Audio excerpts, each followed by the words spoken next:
what you're all here for. What you're all here for. So, Pop, I'm gonna defer this one to you. You want to pick the Commanders game now and then tell the people why we're picking it the way we're picking it, or Let's you want pick to it at break the end. down, pick it at the end? All right, Yeah, I it like will that. count. It will count towards the bottom because it is a Monday night game. Teaser, though. But stay tuned to the end and we'll pick it at the end. All right. So getting into it here, getting into the Commanders breakdown. This is gonna be a lot of fun. I So mean, I Karnak it. I already wrote down our picks, but we'll explain it a little more detail later. yeah, I'm sure Pop Don't knows say where it. we Don't say it. I'm sure Pop knows what we're gonna pick. But man, I gotta say, you gotta be feeling pretty good about this one after what we showed in the final three quarters of the LA game. And at the end of the day, like I think a little too much is being made out of the slow start. I mean, it didn't look great, but at the end of the day, the team woke up and scored 27 unanswered, and it's hard to like, if you got yourself in a 30-point hole, you don't take that. But at the end of the day, like getting down 10-0 at the beginning of the game on the road against a really good team is not the biggest deal to me. We'll get into it in our keys later. Spoiler alert. But I think at the end of the day, I personally, there's much more to be taken from 27 unanswered on the road to win the game than there is going down 10-0. Well, it's a question, right? Like we thought, hey, solid win for week one. Wasn't perfect, but kind of one of those. To me, I was encouraged by the fact that you could play a less than perfect game and win a game so easily, like we did in week one, and then we fall down in week two, and then we look really good again against a bad Raiders team in week three, fall down again in week four, and then bounce back and probably play our best football since last season for three quarters on Sunday. And I think that it was one of those games where there's some big plays and some big moments that could spark some momentum for the season. But I gotta consistently see it week to week, which we haven't seen yet. But it was the first time we saw, the defense reach its potential. It's the first time we saw JD5 look like JD5. And it's the first time what we've been asking for all season to get more carries and feature, Ja'Cory Cross-Game as RB1. We saw what he could do when he was finally featured that way. So, but we need to see it consistent week to week. And, Yeah. I think there's a little bit of a wait and see attitude by me on that. I feel confident. I feel really good about what we saw in the field. I really do think it's a good football team, and they've proven that again. And, as much as people are going to want to kind of diminish the victory because of a beat up offensive line by uh, the Chargers, I don't think that was the most impressive part of the game. It was what our offense did against their defense, one of the best Yeah. defenses in the league. So, And our you know, our offense was just like they could have scored more points. Like once we even that thing up at 10-10, the Chargers could have scored as many more points as they wanted to. They had no answer for us offensively. It was gonna worst case scenario, that game was gonna come down to whoever got the ball last, in my opinion. Because I think offensively, like even if they score on that drive that Mike Samer still made the interception, I think you still win that game because there was just nothing that I you had a saw from similar their thought. defense that they could stop. Well, I had a similar thought on a different sequence, which was the punt return that Yeah. ended up being a rough in the kicker. Okay, so it's 17-7. Well, there's nothing that won't lead you to believe we still don't get three because no time Hmm. comes off the clock at that point, or very little. So if 17-10 at the halftime, I feel pretty good about our chances even at that point, knowing what transpired the rest of the game. So agree with you there. And I Yeah. think the most exciting thing that I'm seeing from a vibe check point of view is the play of this offensive line. Yep. It's not talked about as much as and deservedly so. Debo, Ja'Cory Cross-Camara, Jaden coming back and playing really well. But the play of this offensive line, I think, is super exciting because I think it's the opportunity for this team to reach even higher levels than they reached last year. In terms of performance, I'm not talking record or playoff runs or anything like that. But I think there's just a talent level there and depth there that we simply didn't have last season. Yeah, and to that point, I mean, you're looking at potentially Cosme McLaurin and Noah Brown, which I mean, Cosme McLaurin, two of your four best players on offense last year, returning.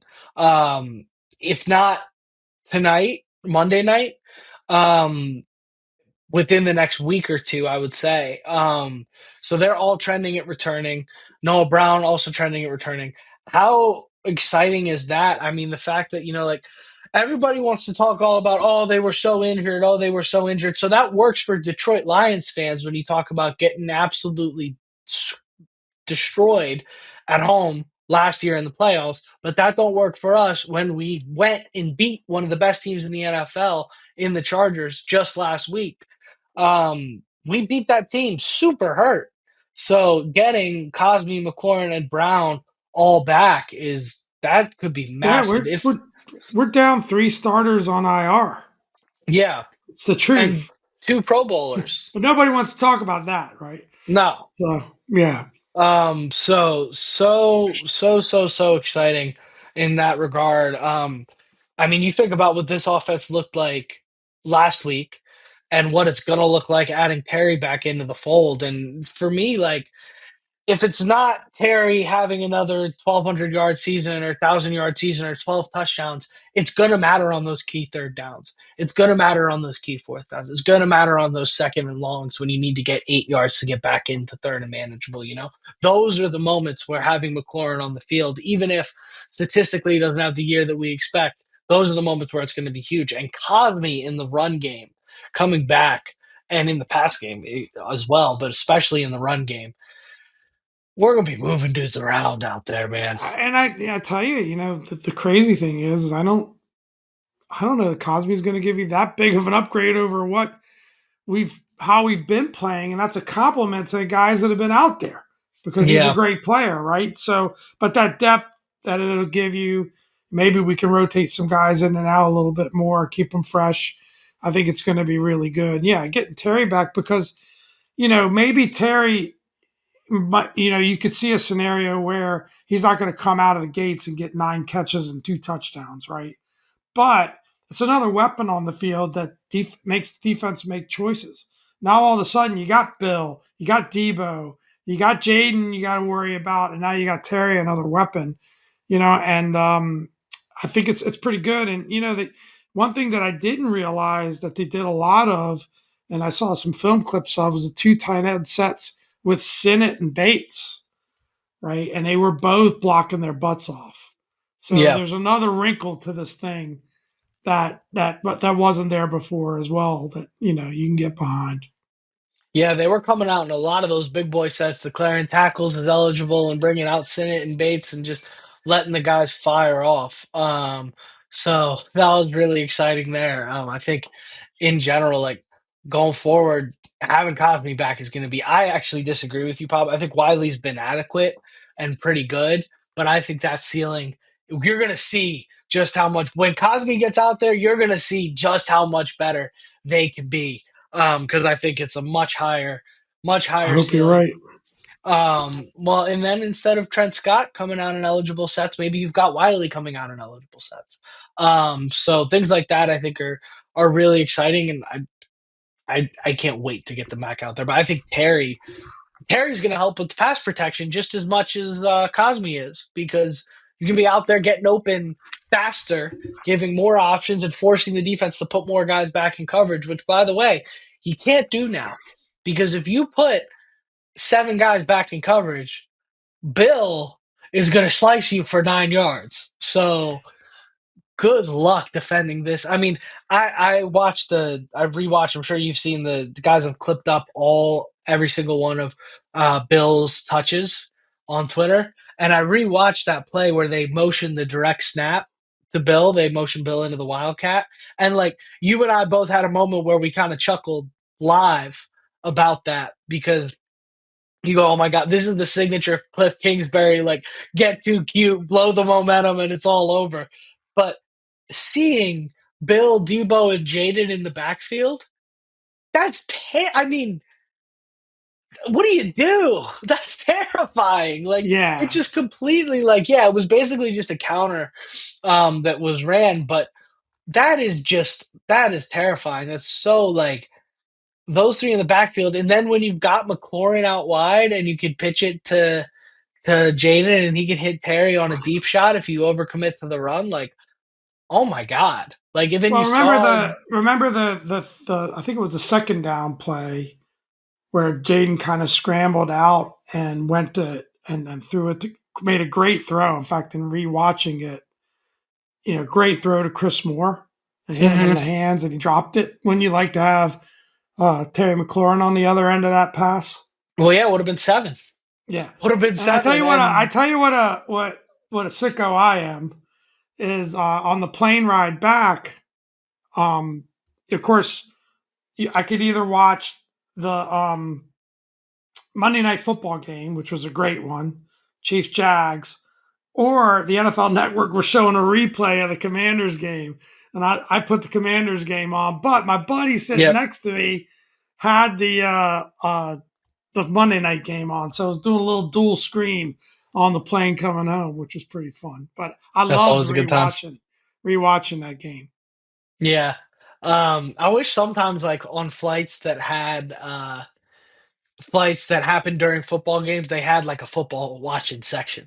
Be like, all right, if you're watching the Monday night football game and you want to chill, head to the back, I think get the that was game the whole going. plane. A lot of Yeah. people were buzzing about it. Yeah. I'm So down to get a vibe going if the game's on with a few of the fellas. I mean, we got to have something in common, right? But anyways, getting into a Bears scouting report, talking more Bears game. We spent some time on the overall vibes of the team, and I think in general the Bears vibes are pretty decent as well. I mean, they're not as bad of a football team as we might have thought they would be this year. They're still decent. They've got a couple wins. They're 2-2 right now. They were 4-2 when we ran into them last year, and then they lost the rest of their games, I think, or all until the last game of the season or something along those lines. Um, so you got to imagine they are just well. You don't have to imagine actually. You could see on Twitter, Bears fans are dying to get a piece of this Washington Commanders team after what happened last year with the Hail Mary, and for all jokes aside, I could certainly imagine feeling that way if it happened to my team, right?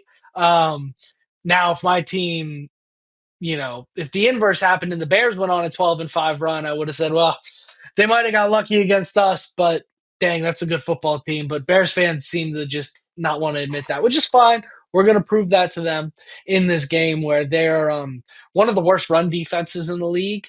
And the matchup for me is that simple. They're one of the worst run defenses in the league. We run the ball really well. We saw last year in the NFC Championship game, all the credit to Philly, what happens when you have one of the worst run defenses in the league and you run into a team that runs the ball really well. We also saw it on Monday night a couple weeks ago with the Lions or it was Sunday night with the Lions and the Ravens. Same thing. If you have one team that runs the football really well and one team that doesn't defend the run well at all, you better hope you got Superman at quarterback. And they got Caleb Williams, and he has moments and flashes of it looking like that, but he's going to have to be that for 4 quarters. He has the talent to do it. He hasn't put it together yet.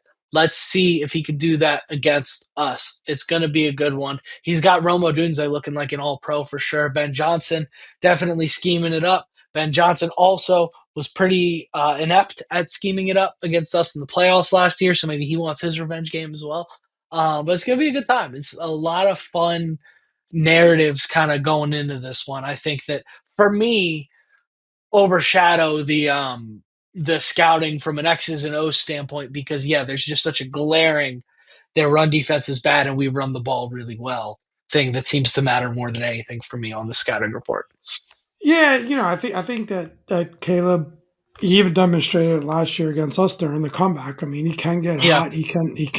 He's a very talented player. I think that if anything, it seems like they're trying to reel him in a little bit, and which is a bit unnatural for him, but they're trying to get him to make better decisions, to, be the the playmaker, less of a playmaker and more the distributor and all those kind of things. But I think it's, I think it's the thing that only that I think of is the karma aspect, right? There's a karma of the team beat you by a Hail Mary. Do you owe them one? I think that Ben Johnson karma's in reverse, right? He's the one that rejected us and rejected Jaden Daniels to go coach in Detroit for another year and, go to Chicago now. I mean, the circumstances might have been at that moment in his life he wasn't ready, but the way the thing played out and what he said about it afterwards didn't really suggest that. It just suggested he didn't want to be here. So I think that's a reverse karma situation. If you don't think Adam Peters or Josh Harris want to beat that guy, maybe Dan Quinn doesn't care as much because he ended up getting the job. And Dan might have been the number one choice all along. But there's some elements to this game that are kind of interesting. Like I said, from a karma, they're going to be playing that Hail Mary just throughout the pregame. It'll probably that'd be a good over under bet. How many times that clips gets played by ESPN/ASP ABC before that game. Yeah, it'll be fun to highlight, and they won't highlight that Jaden Daniels played that entire game with a broken rib, and there's no way it would have been close if he was at all healthy. But they will go over that a lot, and at the end of the day, this is all that counts. Doesn't matter how you get there. Well, I'll say this, right? Just pumping the brakes a little bit. We thought the same thing about Atlanta. We thought we were the better football team. Yep, I 100%. do like, national TV, Monday Night Football in the lights. Last time we played on national TV, it didn't go very well. Jaden's getting healthy, feeling good. I mean, one of the most exciting plays of the game and terrifying at the same time when he was running down the field trying to block for Ja'Cory. It was terrifying, but seeing him run and seeing the Yeah, smile on his face and seeing how healthy he looked in that moment was great. So, but seeing anyway, his finish up your scouting report. seeing Jaden's speed in person was different because you'd see him take off for a scramble, and you'd hear people go like, "Uh-oh, he's gonna run," and I'm watching, and I'm like, "They can't catch him." I'm like, "There's nobody on the field that can Well, get close to the the guy." toughness of the kid, because how many times have you seen a player play with a knee brace and just kind of like can't handle it? Like Yeah, it bothers them to a point where they're just not themselves. Jaden, it's just nothing's going to stop him. They could put him in a body armor suit, and he would yep, just play through it. And yeah, that's exciting, and that's the number one. At the end of the day, it's the number one reason Chicago Bears should be worried. Is number yep. five. Yeah. And we'll just get into that right now. We'll get into our keys to a win. Scouting report more narrative based this week, but I think it's fun because I think at the end of the day, that's mostly what people are talking about more is going to be all the storylines going into this one. And ultimately, you know, you kind of know the drill with the Bears at this point. I think their defense is kind of suspect. I think their offense is decent. I think it's an It's a average work in football team. progress. Yeah, Their offense it's an is a work in progress. they are where we thought we would be at this point in our rebuild. I think it's a pretty average football team. I think they do have a good coach in Ben Johnson. I think they do have what will be a franchise quarterback in Caleb Williams. I just think they're moving along at a little more of a normal pace. Um, so keys to the win. Number one, we already talked about it. It's pretty evident, but run the ball. Bears defense is terrible against the run. I think they're like 31st in so bad. So if we can run the ball on them and force Caleb to just have to be perfect, I think that's going to be key. Is running the ball is number one, most important thing. And what a week for Bill to have a breakout, right? Yeah, I agree. I mean, it's the obvious one, but I think that they've established that identity, but they've also established enough where they can mix it up enough. And some of that run game is those screens to Debo, right? I mean, that's an extension Yep. of the run game, and he seems to pick up 4, 5, 6 yards minimum every time you do that. So, why wouldn't you do it? Why wouldn't you take advantage of that, soften them up? then the play action stuff, you can get some big plays and there, and hopefully we see number 17 back. That'll help with that for sure. Yep. Yeah, I think that's gonna be key, man. Getting 17 back would be sweet and And just I think one of the things I wanted to highlight since we're talking about the running back room is that you know Bill's the shiny new toy. He looks the part. We're gonna have to see more. Consistently week over week, but every time he gets an opportunity, he looks great. But I really like the running back room as a whole. yeah. And Dan Quinn talked about how tight the group is, how they root each other on, how they get excited for one another, and you feel a level of confidence when you see any one of those three guys in there at this point. So Yeah. I wanted to give a shout out, to Chris Rodriguez and McNichols as well because I think they're playing really good ball too. Yeah, the offense in general has this kind of swag to it where it feels like Jaden, Debo, O Terry, line, Bill, baby. they all know. And yeah, the O line would just obviously never gets talked about enough, but they all know how special they are individually. They're like confident and secure in that. And they know that the other dudes on the team are special. And there's just this genuine, like, man, I can't believe I get to play football with these guys. That's the feeling that I When get you, from that offense. when you mix in that many new pieces and you're dealing with some injuries, it takes the team a little while to get going, and that's what we're seeing. I think. Yeah. 100%. Which gets to our key point number two, which is start fast on both sides of the ball. Get stops and scores. You don't want to, what we learned at the Atlanta game, you don't want to play with your food when it comes to teams that have something to prove, that have chips on their shoulders, that came off a bad week. You don't want to play with your food, period, in the NFL. But you really can't. I think prime time, Bears football, you can't play with your food against them because I think they will come out and, all of a sudden Ben Johnson's calling a flea flicker and, you're uncomfortable. I don't want to come out to an early deficit against this team because I don't think they're gonna get up off the mat if you knock them down. Well, Personally. he dealt with it already, right? You had a talented young quarterback who had some struggles in both, Penix. I almost said Bo Nix and Penix. Yeah. And look what happened. He got hot. He caught fire. He had confidence. He didn't pressure him enough. Caleb Williams is certainly capable of all those things if we don't get to him early, if we don't pressure him, if we don't jump out. And I think this team, we've talked about this, it goes through the offense, right? The defense feeds off the offense. If we can sustain drives, if we can put points on the board, if we can keep our defense fresh, they're going to perform all that better. If we're coming off the field quick, which is almost no reason to do that against this defense, we talked about that. Then we put pressure on our defense. That's a recipe for disaster. So I think I put more of the pressure on the offensive side of the ball to get out early. Don't go 3-and-out in the first drive, please. But get out early, get some points up on the board in the first quarter, put some pressure on the Chicago team early, and I think that home field advantage will really start to kick in. I think you'll see a pretty fired up crowd Monday Yeah, night, I think so too. Well, I think we're ready Monday night.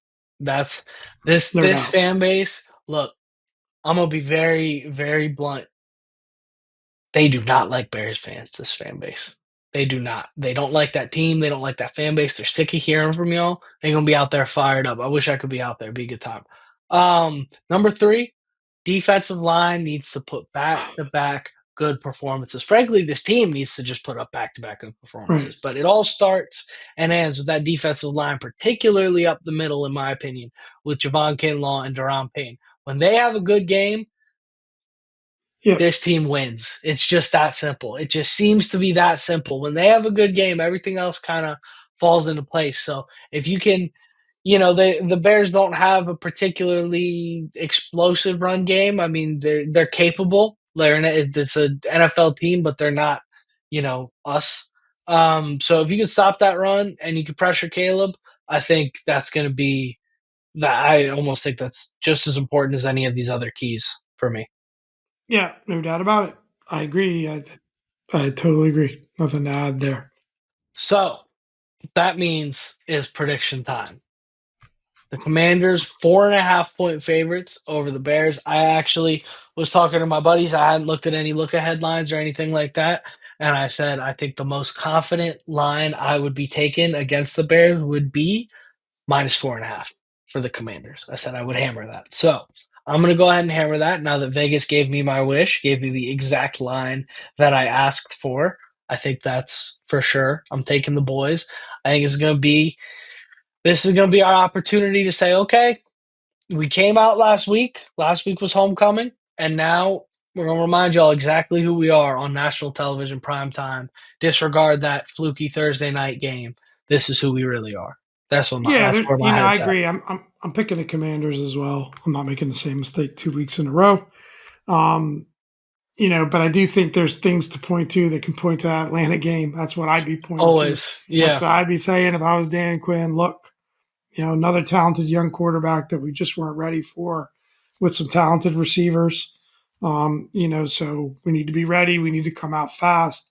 We need to have the energy. At least it's a home game. So the crowd will help with that. So, and I think it's an opportunity, right? I mean, do you want to be middling around 500 for this first half of the season? Or do you want to start, like you said, last pod, start chopping some wood? Right? Start getting some. You got this game. You've got Dallas next week.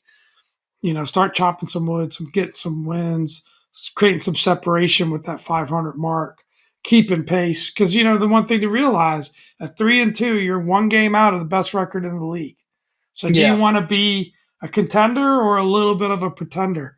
Where you're just back to 500. So I think that consistency is what I'd be preaching if I'm Dan Quinn, and it's what I'm looking to see if we can accomplish. yep, yeah. I agree. I think it's you said it. I was going to ask you the question, but I actually think you said if you were Dan Quinn, you'd be talking about that Atlanta game and reminding them, hey, Atlanta, Atlanta, Atlanta. I think as a team, yes, obviously, no Jaden in that Atlanta game. I firmly believe Jaden plays that game, you win. But you still can look at that game. I think it's almost a good thing that that game happened as early in the season that it did, which is the point that you were Yep. making. And I think you can easily just say, like, hey, last time we thought we had it figured out, look what happened. So you got to prepare for this week the same way. You You got to could attack this week the same way.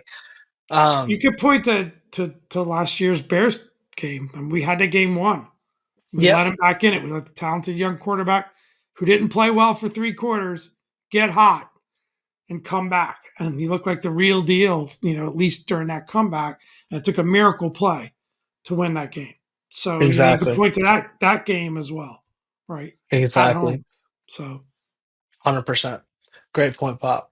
All right. Well, I think we're both taking the Commanders. That's pretty easy. And I say we wrap this thing up on that let's wrap point. it. You got anything more to give to the people, Pop, or you good? Left it All right. all in LA. Yeah, how could you not, right? Hey, does Let's wrap anybody this thing know the up. Karnak reference? Do you know the Karnak reference that I said earlier? Get No. in the comments. I'll tell Dominic about that after the All pod. right. Let's wrap this thing up. Without further ado, I've been Dom. This is Pop.